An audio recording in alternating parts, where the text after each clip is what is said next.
There's a couple issues where he will believe anything, no matter how insane it sounds. And then he'll be like, it sounds insane, right? And it's like, that's the moment where you should go, nah, dog, like it does sound insane because it's not real. I was informed last night that this tweet is fake. The show was already out, so we initially decided to post a notice saying we got tricked, and later thought it best just to delete it from the episode. My sincere apologies to everyone, especially the person who got hoaxed. Frizzle McDizzle, Joe Rogan reacts to a doctor's insane tweet with Brett Weinstein and how we should treat each other with post-mass formation psychosis. Apparently, this tweet drew so much ire from Joe Rogan stans that they were like, destroying this lady. So I will never regret the vaccine, even if it turns out I injected actual poison and have only days to live. My heart was in the right place. I got vaccinated out of love, while anti-vaxxers did everything out of hate. If I had to die because of my love for the world, then so be it, but I will never regret or apologize for it. If it turns out I injected actual poison and have only days to live, my heart... It's just interesting, man. Joe Rogan keeps finding himself as like one of the main guys on the internet that is like super famous, has massive reach. He just keeps finding himself owned over and over again. Ready for this? My friend, his wife, is a school teacher. And she works at a school that had to install a litter box in the girls' room because there is a girl who's a furry who identifies as an animal. I got vaccinated out of love, while anti-vaxxers did everything out of hate. If I have to die because of my love for the world, then so be it. But I will never regret or apologize for it. It's a fascinating perspective. And it's also a fascinating perspective that this person claims to be about love, but has the most uncharitable view of... Jamie really got to be helping him out more, dude. Pulled that shit up. University has been slacking lately, okay? So funny that he's talking about discourse when he literally has not had a single person who checks him in any meaningful capacity on his show in years now. And because of that, he literally ends up repeating psychotic right-wing unhinged lies like, you know, trans teenagers are shitting in kitty litter boxes in schools with zero repercussions, mind you, because no one is there to check him because he's Joe Rogan. Who's gonna check him at the end of the day? At least back in the day, young Jamie would pull that shit up. I have yet to see young Jamie pull a single shit up in months. Where the f is Jamie? Maybe he's like worried that he can't get you know, enough play or something. I don't know what it is, but like he really needs to he really needs to be like, bro, this is not real. People who didn't get vaccinated, that everyone got anti-vax out of hate. The idea that I didn't get vaccinated out of hate, I find so ridiculous. Like, I don't hate anyone. I am a loving person. I do it on purpose. I go out of my No, you didn't get vaccinated because you're a dumbass, bro. Like, way to be as charitable and as kind as possible. And when I don't, I feel very disappointed in myself. If I make any decision or a statement that I feel like doesn't align with that, maybe flippantly in the moment, maybe joking around, I'm very disappointed in myself. I'm very self-critical. When I see something like that, I'm like, that is ideological capture at its highest level. Because put that back up again. So what you're seeing, one of the things that she's realizing here is that there is a narrative. And one of the narratives is the vaccine might be bad for you. So she's saying, even if it turns out He said, Jamie, pull that shit up again. He said, Jamie, pull that shit up again, dude. I'm not done with that. Give it to me. Injected actual poison. The idea that you wouldn't be upset that you were duped into injecting actual poison when you were thinking that this was somehow going to save people and save the world is so insane that wouldn't bother you. But you are uncharitably categorizing all people who are hesitant in getting an experimental medical intervention that's never been tried on mass amounts of human beings in human history, and that there's no long-term data to suggest anything. I mean, that's literally, like, you're just describing, again, every vaccine and most medicine, okay? But especially vaccines. Not only that, but you also took ivermectin, dog. What the are you talking about? Like, he's like, no, the only time we can take medicine is if it's like, you know, if it's demonstrably worked on animals for other okay? And human beings is a dewormer, okay? Like, it's crazy. It's crazy. It's crazy. Nah, dude, you don't understand. I'm injecting myself with insulin right now. What? I have cancer, but I'm injecting myself with insulin. I don't want to take any that's not tried yet. You know what I'm saying?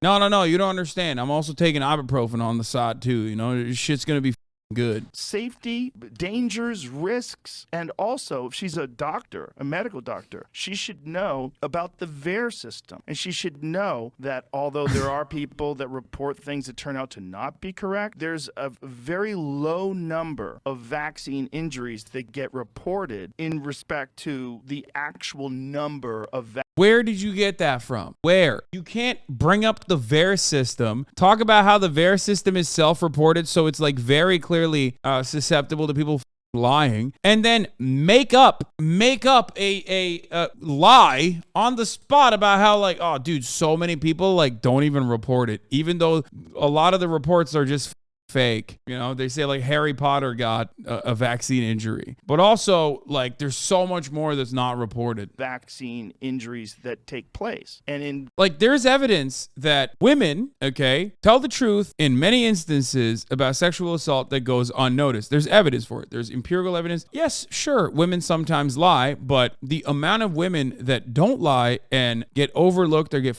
the system is significantly higher. There's empirical evidence for that. Joe Rogan looks at that and goes, I don't believe that. You know what I mean? Meanwhile, there is no evidence for the idea that like there are more people that get vaccine injured and don't actually report it to VAERS. There's no evidence for that whatsoever. He just made it up, or he read it in a Facebook post or something. In the past, that number has been estimated with previous diseases to be in the neighborhood of 1%. So for every 100 people that has a vaccine injury, one of them gets reported into the VAERS system. I don't know what the number is with SARS-CoV-2. I don't think anyone knows, because we hear stories. I mean, it's so anecdotal. I hesitate to even discuss it. You know, oh, I know this guy and he had a stroke and they knew it because of the vaccine, but the doctors wouldn't put that in the VAERS system, and they were. Dude, what the this is crazy.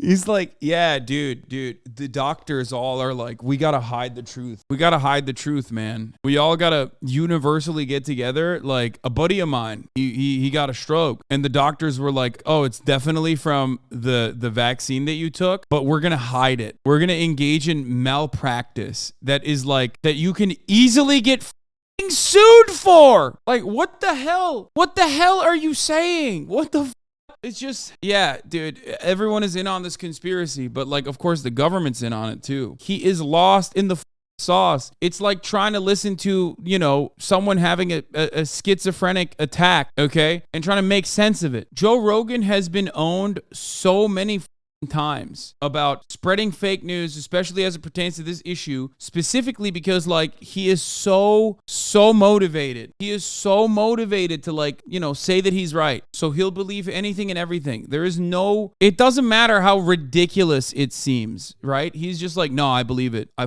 believe it. Like a buddy of mine. I know a guy who got COVID 3 months after getting vaccinated. And he was like, what the man? My friend just almost stroked out in a Walgreens. All my friends are horribly unhealthy. They're all comedians, but none of them have had a stroke. Well, this guy, they took his booster just last week. Yeah. And within 15 minutes, they had to take him to the hospital.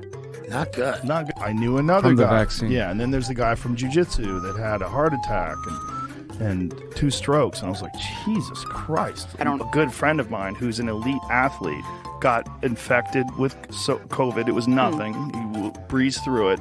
And then he got vaccinated. He was wrecked for 11 days. A friend of mine went, and he's a white guy. And he went, and they told him that they couldn't give it to him because of his age and his body mass. Because he's white. Fact check. No policy denies white people antibody treatment. Yeah, but they absolutely did to this guy, though. This might be covering up for some horseshit. Or it's not, but it's hard to say. It's just crazy that Joe Rogan knows so many people, and all of those people have been victims of vaccine incidents. You know what I mean? What is he, like, track the VAERS database and befriend them or something? Like, he's just constantly finding himself surrounded by people who are dying of vaccine attacks when billions of doses have been administered, and like, this has not happened. Or he's just lying because he saw a Facebook meme and he just is substituting that with a buddy of mine. There's a couple issues where he will believe anything, no matter how insane it sounds. And then he'll be like, it sounds insane, right? And it's like, that's the moment where you should go, nah, dog, like it does sound insane because it's not real, okay? Like anything that's related to trans people being crazy and strange, Joe's like, yeah, buddy of mine actually experienced that. And vaccines are the other one. Refuse to put it in the VAERS system. You hear about all these stories. And then you hear about financial incentives that were in place to not just say that someone died from COVID, but that different financial incentives were in place to use certain protocols, medical protocols and treatment. So they were financially incentivized to use certain things, certain medication. And then if the person was treated, if the person was ventilated, there's more financial incentive. Remdesivir, there's different things. In the eyes of the Norman population, most people have like moved beyond COVID, okay? The people who took all the precautions, people who took vaccines, the people who like mask wore in public and all that stuff. Like, I'm not talking about COVID being over. It's clearly not. People still have COVID, okay? People are still getting COVID. But in the eyes of like the American population and the population across the planet for the most part, people are like living in a post-COVID world, right? It's only people like Joe Rogan who are like obsessed, hyper obsessed still, that still constantly talk about COVID. So someone like Joseph Robinette Rogan still talking about it like this every day, having Brett Weinstein on to talk about it, like it's obvious. It's obvious that he's like still hyper obsessed. This kind of shit, for the most part, by the way, is weird to the Norman audience too. I wouldn't be surprised if plenty of his audience members are literally watching this going like, come on, dog, like nobody cares. You know what I mean? Joe Rogan is a buffoon, okay? Shitting on vaccinating and shitting on vaccines is one of the most annoying things you can do. Things that there was financial incentive in private hospitals. So these are businesses, and these businesses run a lot of them. You know, it's a very precarious business. Oh my God, he's still talking about it.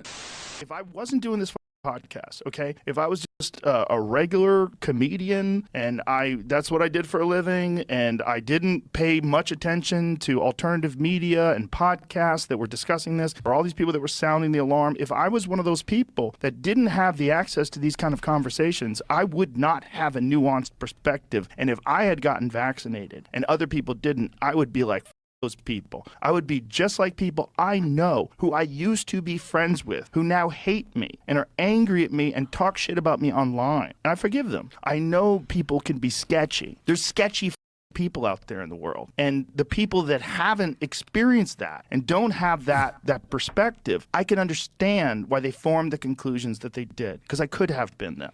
I 100% could have been there. I love this. This is the endless debate around skeptics who are incredibly skeptical of the narratives, right? The narratives like the common sense legislation or the things that like the scientific community sometimes arrives at a consensus on. Those are always things that you have to be skeptical of. But all the bullshit that I get from my Facebook feed that corresponds to my personal biases, I will never give a shred of skepticism to. And that is at the heart of every quote-unquote skeptic. These motherfuckers are never skeptical with the sides that they agree on. They're just never skeptical of anything that they see on their Facebook feed, but everything they see from scientists, there must be a vast conspiracy out there. It's like, how about you issue some of your skepticism lasers towards the 1 pixel Facebook meme that your grandfather shared? Because I would have been like them if I didn't have the access to the kind of conversations that I've had, if I didn't have the kind of mindset that I have, that my personality that is just immune to bullshit. When bullshit hits me, I go, oh, I know what this is. It made me so sad. It made me so sad. Because there's this young kid, he looks like he's probably like 17 or 18, and the father's 42. And the father beats the shit out of him. I mean, like dings him in the head and keeps punching him. I'm like, that's your son. That's your son. And we're watching you beat your son up. You failed. You've failed as a man. Yeah, this is it. That's not exactly what was happening. It's not? What is it? They're not father. Oh, why does it lie? It says father knocks out son in celebrity boxing match. Gotta get somebody to click on this. Bro, you are the dumbest man on the planet. He said, why does it lie? He said, why does it lie? Thank God he's immune to bullshit.